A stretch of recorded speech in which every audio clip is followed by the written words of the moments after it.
ওরে বাবা রে, জীবনভর খালি আকাশে দেখতাম এত বড় বেলুন বেলুন কিভাবে উপরে ওঠে, কিভাবে এটা ভাসে, বাস্কেটের মধ্যে মানুষ নিয়ে কিভাবে উড়ে বেড়ায়। আজকে সামনাসামনি দেখলাম এই বেলুনটা কিভাবে আকাশে উড়ে বা কিভাবে ফুলে। 4-5 জন লোক মিলে এই বেলুনটার ভিতরে বড় একটা ফ্যান দিয়ে বাতাস দিল অনেকক্ষণ লাগিয়ে, মেশিনের মাধ্যমে।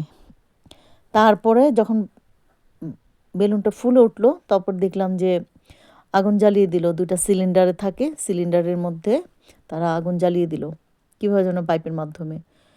তারপর আস্তে আস্তে বেলুনটা উপরের দিকে উঠতে লাগলো। এই যে দেখেন ফুলে কত বড় হয়ে গেল। ওরে বাপরে, বিশাল বড় বেলুন।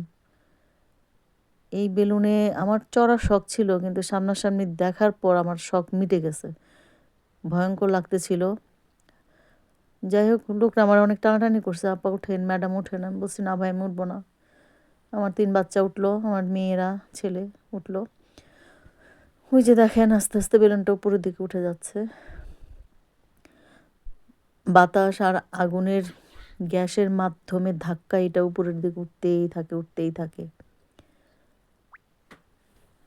কি অদ্ভুত না?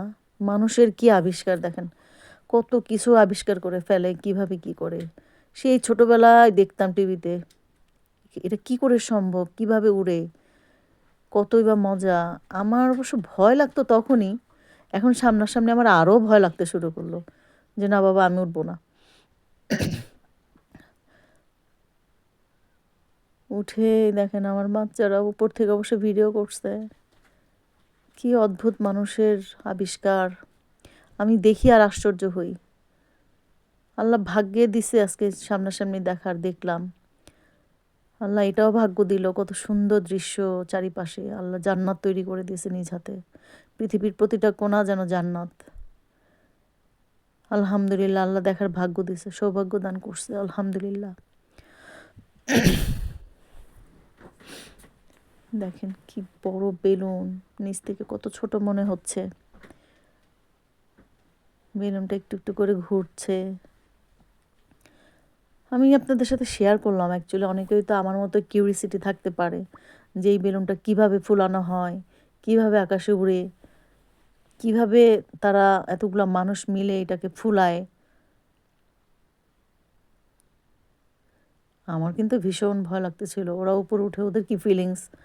আমার বাচ্চারা নিচে এসে নেমে আমাকে বলছে, মা ভালো হয়েছে তুমি উঠো নাই, এটার এক্সপিরিয়েন্স খুবই বাজে ছিল। মাথার মধ্যে সেই আগুনের বিশাল সাউন্ড আর গরম তাপ